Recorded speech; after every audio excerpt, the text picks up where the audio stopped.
Bonjour tout le monde, et avant de commencer ce nouvel octogone, excellente année 2024 à vous tous et merci de continuer à nous suivre. Ça nous aide énormément et puis ça donne vraiment de l'ampleur aux nouvelles alternatives. Vous allez voir évidemment dans cet octogone qu'on en a de plus en plus besoin.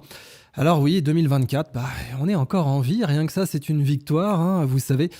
L'horloge des conflits nucléaires a toujours été avancée ces dernières semaines.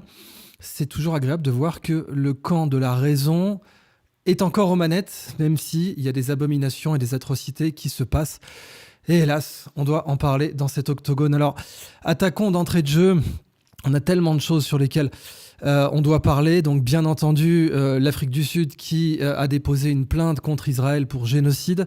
Vous savez qu'il y a tout un tas de recours de cette façon. Le gouvernement actuel a réagi, bien entendu, aussi bien rhétoriquement que sur le plan légal. Mais bon, au-delà de ça, la moitié du pays, je parle d'Israël, est mobilisée, l'autre moitié est dans la rue.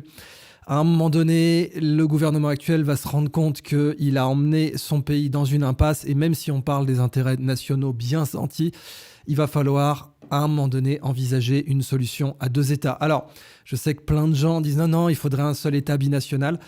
Je salue le combat de tous les gens qui parlent de ça. Moi, j'y crois pas une seule seconde, mais je ne détiens pas la vérité. Il faut être très clair, hein. Là, c'est juste une revue d'information avec mon analyse par-dessus, donc c'est forcément limité. Mon opinion personnelle, c'est qu'une solution à un État n'a pas la moindre chance d'aboutir parce que l'enjeu absolu pour les Israéliens, c'est d'avoir un État dans lequel les Juifs puissent être souverains dans le monde.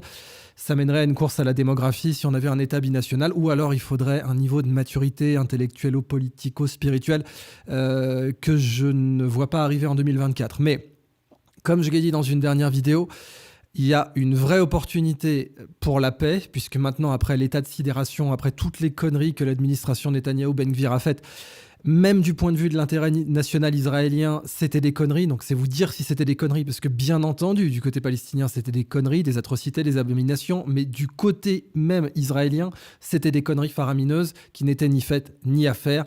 Et pour l'instant, elles ont mené Israël dans une impasse. Mais je voulais ouvrir aussi sur l'Ukraine. On a l'Ukraine qui a fait des annonces importante. Alors vous savez maintenant, je voulais revenir juste sur cette petite annonce, je crois que c'est passé dans C'est dans l'air. Vous avez une analyste qui a dit, vous savez, on est responsable parce que on n'a pas assez aidé l'Ukraine, parce qu'on voulait pas que la Russie s'effondre. Donc vous comprenez, nous, la France, on est tellement puissant qu'on peut évidemment, en un claquement de doigts, faire s'effondrer la Russie. Et on voulait pas, parce que on est gentil, on veut pas que ça arrive. Ça créerait une telle catastrophe géopolitique. On n'a pas voulu. Alors comme on n'a pas osé aller jusqu'à l'effondrement de la Russie, eh bien c'est pour ça, je cite toujours cet analyste dans C'est dans l'air, c'est pour ça que nous sommes dans une situation de non-victoire. C'est pas une défaite, c'est une non-victoire. C'est parce que on a fait exprès de ne pas effondrer l'ours russe. C'est la pensée hitlérienne. C'est littéralement de la pensée hitlérienne. Quand Hitler a envahi la Russie, il a dit, vous savez, le pays est tellement vermoulu qu'un bon coup de pied dans la porte, et il s'effondrera. C'est ce qu'avait dit Adolf Hitler. Bon, c'est la même chose, c'est du make-believe. D'ailleurs, je revoyais dernièrement cette excellente série des années 70, Les grandes batailles du passé, où vous aviez des témoins, des officiers allemands qui témoignaient. Il y en avait un qui disait, vous savez, c'était dans la propension d'Hitler de prendre ses désirs pour des réalités. Ça faisait partie de son personnage.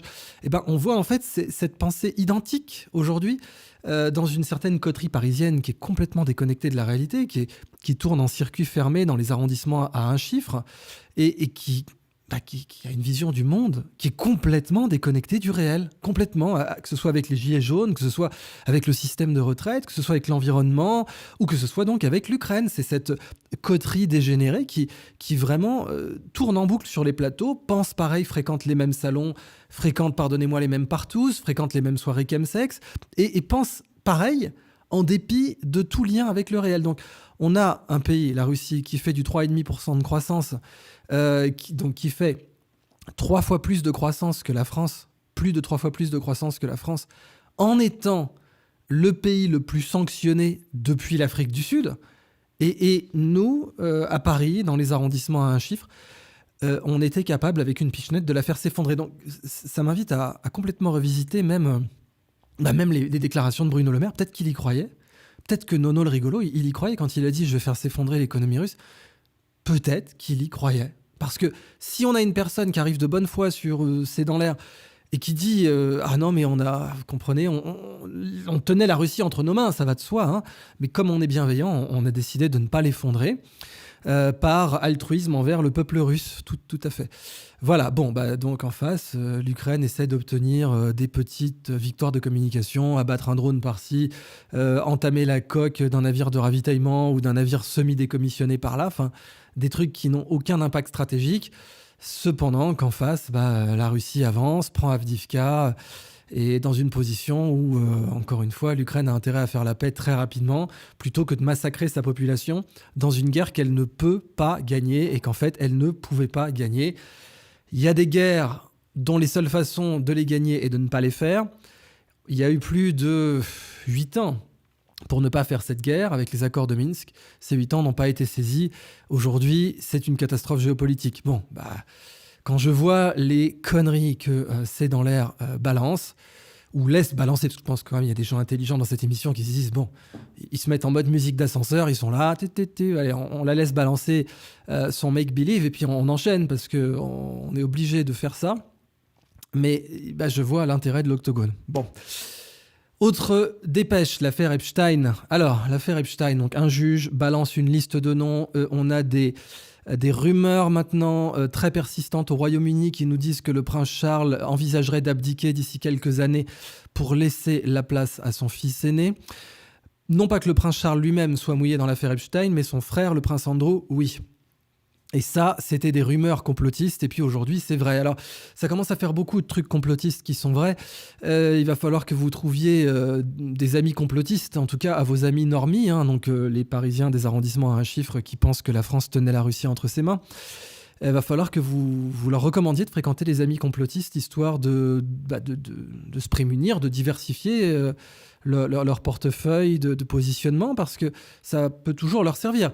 Je rappelle que le portable de Hunter Biden, dans lequel on le voyait avoir des relations sexuelles avec des mineurs, était une théorie du complot, puis ça s'est avéré exact. On avait bien sûr tous les Conspiracy Watch et tutti quanti qui étaient là pour créer une circulation de la pensée. Des feux rouges, n'allez surtout pas par là, mon malheureux. C'est une théorie complotiste. Bon, c'était vrai, c'était complètement vrai. Qu'il y ait des agents du FBI dans les événements du 6 janvier aux États-Unis, c'était complotiste, mais c'était vrai. Etc. On va pas faire une liste exhaustive, mais en tout cas, l'affaire Epstein, c'était complotiste. Hein. Bien entendu, c'était complètement complotiste, mais c'était vrai. On avait un agent de renseignement qui, pour compromettre un maximum de politiciens et de personnages d'influence en Occident, ou en extrême-occident, incluant Bill Gates, etc., les filmait en ayant des relations sexuelles avec des mineurs. Il a monté ce réseau pendant plusieurs décennies. Il a été inquiété par la justice, puis protégé, puis finalement arrêté parce que ça allait trop loin. Suicidé ou pas, même aujourd'hui, on peut se poser la question de savoir si Epstein est vraiment mort. On est à ce tel niveau de désinformation qu'on peut légitimement se poser cette question maintenant. En tout cas, oui, c'était un agent du Mossad et de la CIA.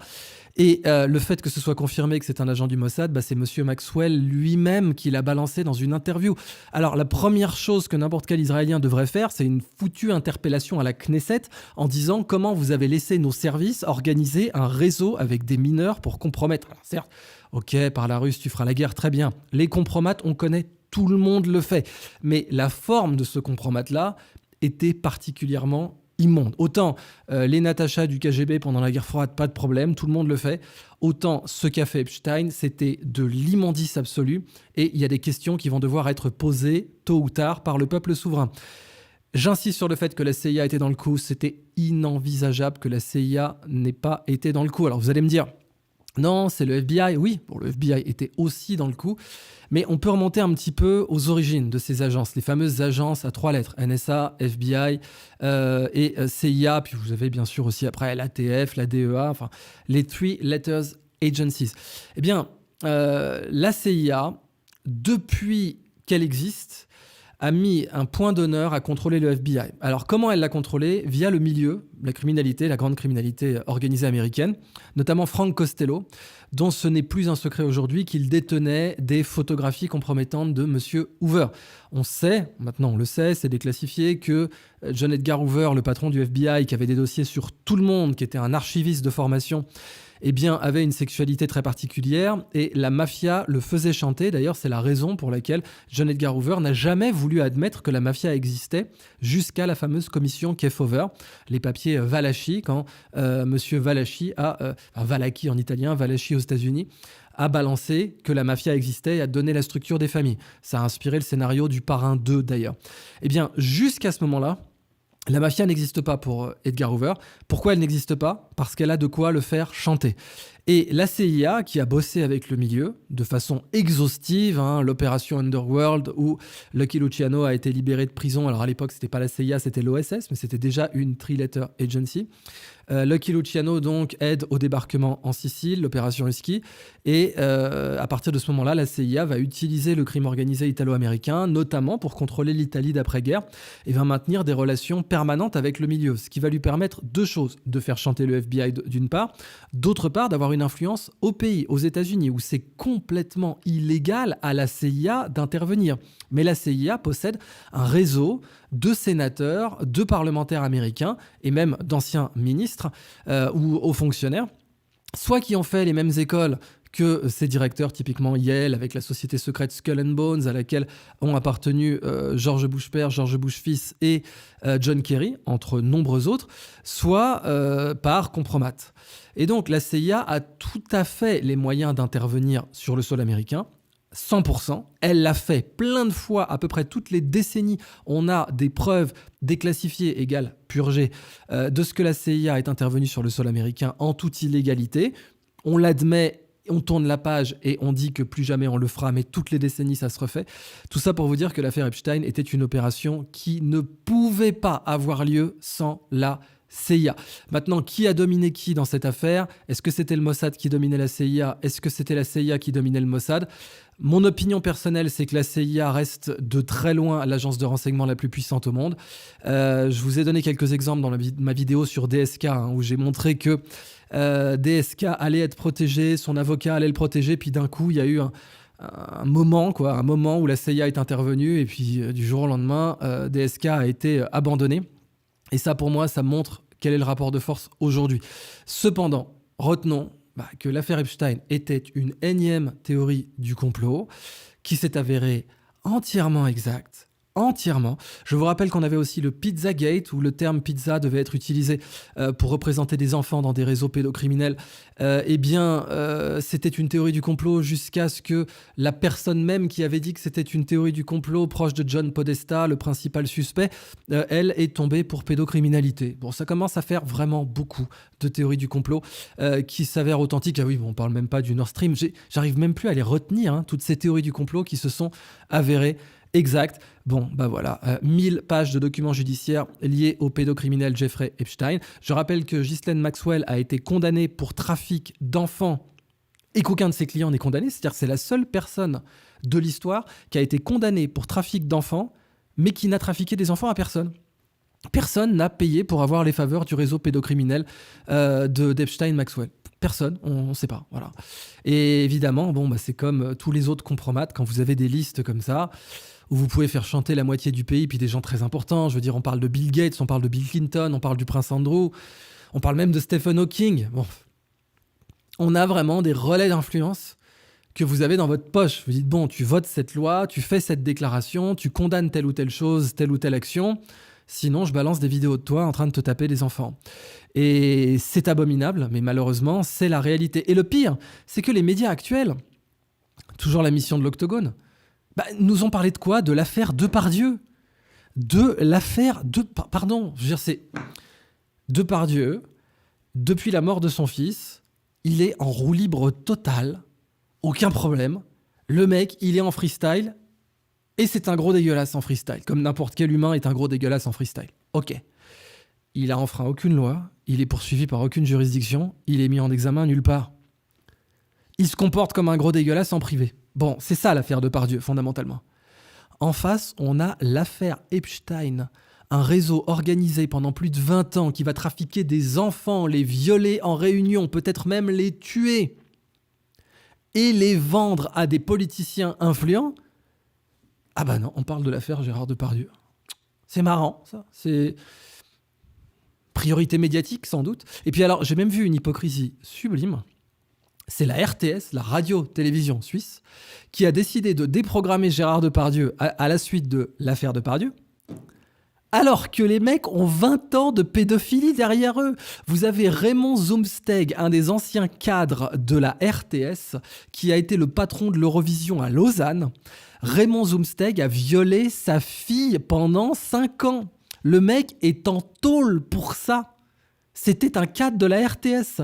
Vous avez Patrick Allenbach, condamné pour pédophilie. Vous avez un mec qui a été condamné pour pédophilie par contumace à la RTS, qui est en cavale. Le mec est en cavale aujourd'hui en Haïti. Il tient un resto. Vous avez une liste d'anciens pédophiles à la RTS qui ont été condamnés, qui ont fini en tôle. Vous avez l'affaire Georges RSND. Vous avez un informaticien qui est tombé sur des milliers, pas des centaines, des milliers d'images pédopornographiques sur des ordinateurs de la RTS. Donc la RTS, ils ont tellement des cadavres dans le placard, les mecs, qu'ils ont payé des nettoyeurs.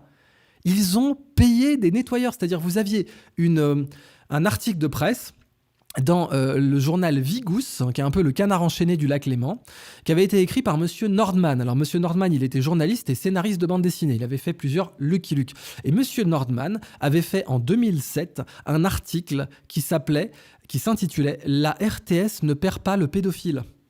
Dans lequel il donnait déjà une liste tout à fait exhaustive à laquelle j'ai eu l'honneur de contribuer par la suite dans François, puisque François a balancé le dossier des pédophiles de la RTS. Mon Dieu, c'est le dossier qui m'a coûté le plus cher de ma vie. Jamais je n'ai été aussi harcelé, diffamé, attaqué, détruit que parce que j'avais balancé ce dossier. Autant il y a des trucs, quand j'ai fait Pfizer, j'ai douillé. Quand j'ai balancé certains réseaux, j'ai douillé. Mais alors, parler de la pédophilie en Suisse, les copains, là, on entre dans un autre niveau. Là, vous agacez des réseaux qui sont autrement plus puissants. Quoi qu'il en soit, je ne peux que m'amuser, ou en tout cas trouver cela étrange, de ce que la RTS prétende, avec tout son puritanisme habituel, se laver les mains de l'affaire Depardieu et déprogrammer tous les films impliquant le sulfureux acteur, qui, encore une fois, n'est mis en examen nulle part, n'est poursuivi par aucune juridiction, n'a même pas enfreint la loi, mais certes, je vous l'admets bien volontiers, est un gros dégueulasse depuis la mort de son fils. Bon, ok. Vous en connaissez d'autres, j'ai envie de dire. Mais la RTS, par contre, ne s'est jamais excusée de toutes les victimes des nombreux pédophiles qu'elle avait dans ses rangs, qu'elle a protégés. Je rappelle Vigous, à la RTS, on joue, c'est ce que dit Vigous, à la RTS, on joue la surprise. Quand on a un pédophile, on a « Oh !» Et alors, je vais même vous donner l'image, parce que cet article a été retiré. Quand je vous parlais de Nordman, le jour de sa mort, cet article est retiré. Vous avez aujourd'hui, si vous cherchez l'article de Monsieur Nordman dans Vigous qui parle des pédophiles de la RTS, vous verrez un erreur 404. Vous ne pouvez le retrouver que par Wayback Machine ou archive.org, les systèmes qui permettent d'avoir Internet il y a 7 ans. Mais il a été enlevé le jour de la mort du journaliste. Je plaisante pas, le jour de la mort du journaliste. Vous avez des nettoyeurs pour ça. Bon, voilà, c'est toujours marrant de voir que l'affaire Epstein, elle est là. Tout ce que dénonçait Carl Zero et pour lequel il a détruit sa carrière, c'était vrai. Et c'était présenté comme une théorie du complot par tout un tas de personnes qui aujourd'hui devraient mourir de honte si elles avaient encore une capacité à la honte. Et dans le cas de la RTS, je peux que m'éclater de rire. Parce que, encore une fois, de la même façon qu'en Ukraine, on avait quelqu'un qui nous sortait, oui, on est en situation de non-victoire. C'est comme, vous savez, Paris Soir, etc., ou Radio Paris pendant la Deuxième Guerre mondiale, on est en situation de non-victoire. Mais c'est parce que, vous comprenez, on tenait Moscou entre nos doigts, mais on n'a pas voulu, par grande magnanimité, on n'a pas voulu écraser Poutine, le fameux prend ça Poutine de quand on devait couper son chauffage, puisque je rappelle que c'était ça les mesures que la France était censée opposer à Poutine pour, je cite, effondrer l'économie russe. Donc l'affaire Epstein, c'était vrai, et voir l'hypocrisie de la RTS me rend absolument... Je m'éclate de rire. Quand je vois vraiment... ces types qui, en bons puritains, arrivent « Oh là là, vous savez, nous, on est tellement impeccables et tellement insoupçonnables. » Bon, on a juste 6 pédophiles condamnés dans nos rangs, dont un type qui violait sa fille et qui est au Newf pour ça. Mais bon, tout ce qui était un haut cadre de la boîte, c'était pas un petit employé. Et puis, on a retrouvé des milliers d'images pédopornographiques dans nos ordinateurs. Mais Dieu, on va déprogrammer Depardieu. Circuler, il n'y a rien à voir. Alors, troisième nouvelle, guerre Israël-Hamas. Alors ça, c'est le terme médiatique. Je l'appelle, moi, comme vous le savez, la deuxième guerre de Gaza. Comme je vous l'ai dit, il y a plein de gens qui sont contents que ça s'appelle Israël-Hamas des deux côtés, aussi bien du côté du Likoud parce que voilà, bon, bah, c'est plus Israël-Palestine, c'est Israël-Hamas et Hamas égale barbare. Et côté Hamas, bah, pareil, Hamas égale Palestine. Donc dans les deux cas, je réfute totalement le fait d'appeler ça guerre Israël-Hamas. Pour tous les camps, c'est un foutage de gueule. Pour un Israélien moyen, c'est un mensonge. C'est-à-dire c'est son gouvernement qui lui ment. Il n'y aura pas d'éradication du Hamas à la fin de cette guerre. Il n'y en aura pas. C'est comme dire que la guerre d'Afghanistan, c'était une guerre USA-Taliban. Bah, les talibans, ils sont encore là. Donc, 20 ans plus tard, 3000 milliards d'investissements, la première armée du monde, une coalition de 50 pays, les talibans sont toujours là. Là, aujourd'hui, je crois qu'il faut être assez clair. Le Hamas, il sera là après cette guerre. Donc, c'est pas une guerre Israël-Hamas. Mais les deux camps sont très contents qu'elle s'appelle comme ça. Israël, enfin, le Likoud. Est-ce que le Likoud représente Israël ? Ça reste tout un débat. Mais le Likoud est très content que ça s'appelle Israël-Hamas parce que, comme ça, Palestine égale Hamas. Et le Hamas est très content que ça s'appelle Hamas parce que, comme ça, Palestine égale Hamas. Qui va gagner dans cette affaire de communication ? Bah, pour l'instant, c'est le Hamas. Il n'y a qu'à regarder sur TikTok.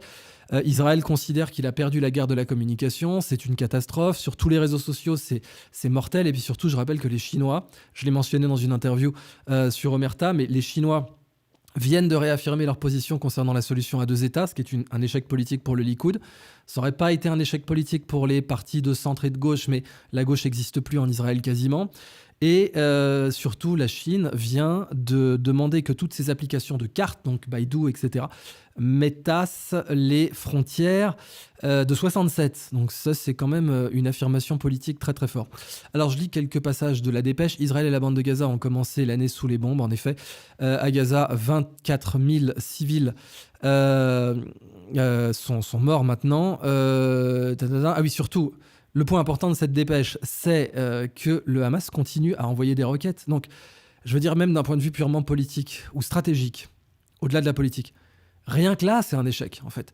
Avoir envoyé plus de puissance nucléaire que Hiroshima, parce qu'Hiroshima, si ma mémoire est bonne, c'était 15 kilotonnes de TNT.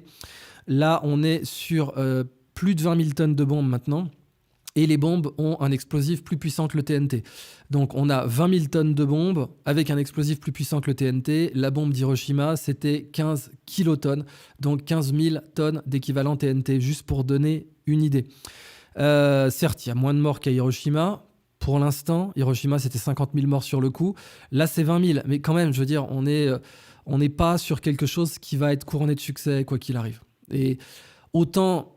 Netanyahou pouvait utiliser la sidération émotionnelle israélienne pour faire ça, puisqu'encore une fois, en temps de paix, il n'aurait jamais pu faire une dinguerie pareille. Mais ça ne va avoir, même si on se place du point de vue purement israélien, ça ne va porter aucun fruit politique, zéro niette. Toutes les conséquences de cette opération vont être négatives pour Israël et on le voit déjà. D'ailleurs, aujourd'hui, vous avez tout un tas de penseurs et de stratèges en Israël qui se demandent comment ils vont sortir leur pays de ce merdier dans lequel l'extrême droite les a mis. Donc bon, bah, ça va être leur boulot, nouvelles élections, impeachment, destitution, j'en sais rien. C'est leur problème, mais aujourd'hui, la situation est ingagnable pour Israël. Donc, quitte à penser ça, autant se dire, autant arrêter tout de suite. Allez, déclarer une mission accomplie, on a rayé Gaza, c'est bon, nanana, et arrêter. Pour le reste, virer 2 millions de Palestiniens de Gaza, ce n'est pas possible. Je le répète littéralement à chaque vidéo. Certes, comme vous avez des gratteurs de vues à la petite semaine qui ont tenté de tronquer mon propos, je vais quand même faire un peu de pédagogie ici. C'est très important pour les attardés de toujours faire un peu de pédagogie, d'autant que les 10 attardés, en l'occurrence, ne sont pas très compétents en théorie des jeux. En théorie des jeux, la seule réponse à une évacuation de Gaza possible par le monde musulman, c'était la bombe atomique.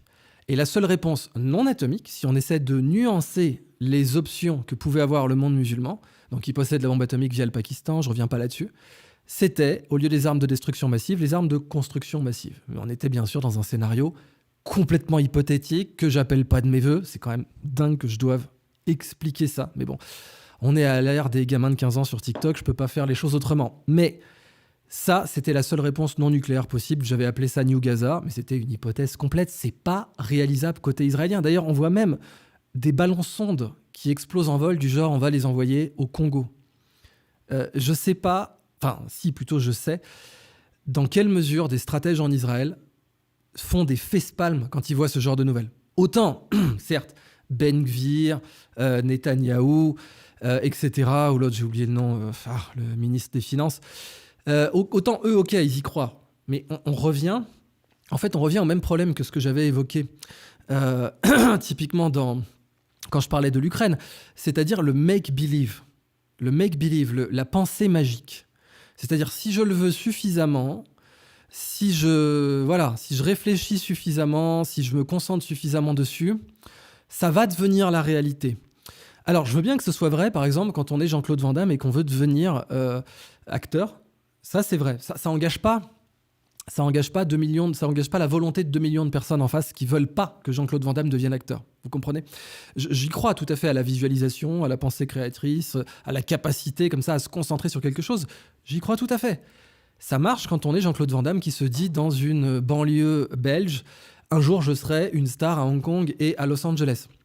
Parce qu'il n'y a pas 2 millions de personnes qui s'opposent, qui se lèvent le matin en se disant je veux pas que Jean-Claude Van Damme soit une star. Personne fait ça.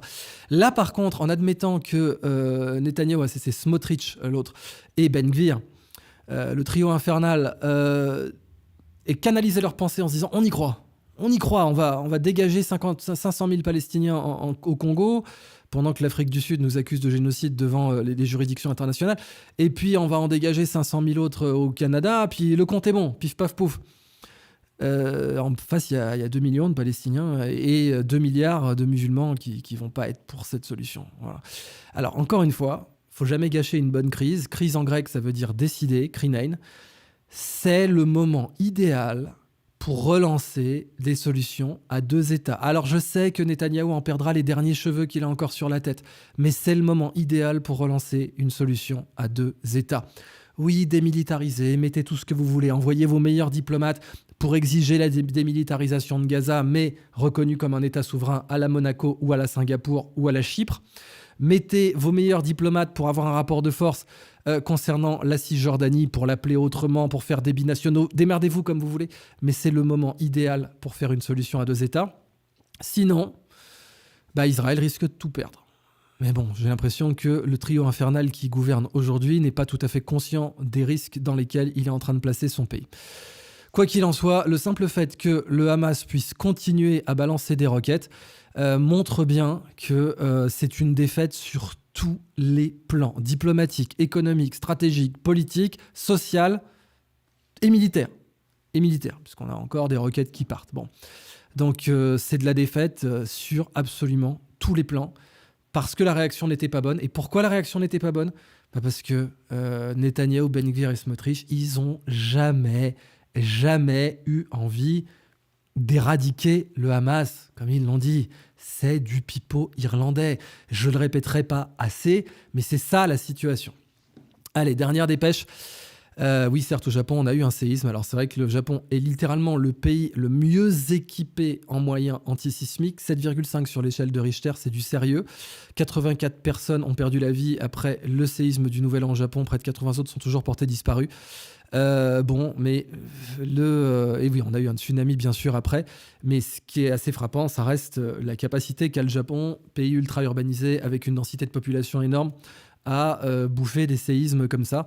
Et ses moyens, ses méthodes antisismiques restent les meilleures au monde. Allez, juste avant de finir la partie publique de l'Octogone, l'armée américaine dit avoir coulé 3 navires houthis après l'attaque d'un cargo. Des hélicoptères de la marine américaine ont coulé 3 bateaux des rebelles houthis du Yémen. Rebelles ou selon comment on se place, qui avait attaqué un porte-conteneur en mer Rouge, a annoncé l'armée. D'après le porte-parole des rebelles yéménites, Yahya Sarri, le bombardement a causé la mort de 10 de leurs membres dans la matinée. Le ministère de la Santé du Hamas a indiqué que les opérations militaires israéliennes dans la bande de Gaza ont fait 21 822 morts depuis le début de la guerre. Toujours intéressant de voir qu'Israël a réussi le tour de force d'allier le Hamas et l'Iran. Alors certes, rhétoriquement, c'était possible de mélanger les deux, mais c'était 2 organisations qui se détestaient. Et puis en fait, aujourd'hui, on les retrouve à se coordonner avec des proxys tout autour. Bien sûr, il reste toujours le risque d'une guerre au Liban, et on attaque l'année 2024 avec ce risque-là. Israël se dit prête à laisser des navires acheminer immédiatement de l'aide humanitaire à la bande de Gaza par voie maritime. Oui, voilà, je voulais terminer là-dessus. A déclaré le ministre israélien des Affaires étrangères, désignant 4 pays européens, dont la France, comme participants potentiels. Ça, c'est très important. Le ministre des Affaires étrangères est dans l'opposition en Israël. Alors, je vais même reprendre là vite fait, parce que je ne l'ai pas en tête, le nom et son parti, parce qu'on est dans un gouvernement aujourd'hui qui tient typiquement par la cohabitation. Donc, actuellement, c'est Israël Katz. Alors, il est de quel parti, lui? Ah oui, non, ok, il est du Likoud, mais alors il est moins faucon que Netanyahou, en tout cas. Pour avoir, donc voilà, que je reprenne bien les choses. Donc, Israël Katz, ça c'est un point encore plus important finalement, qu'il soit membre du Likoud.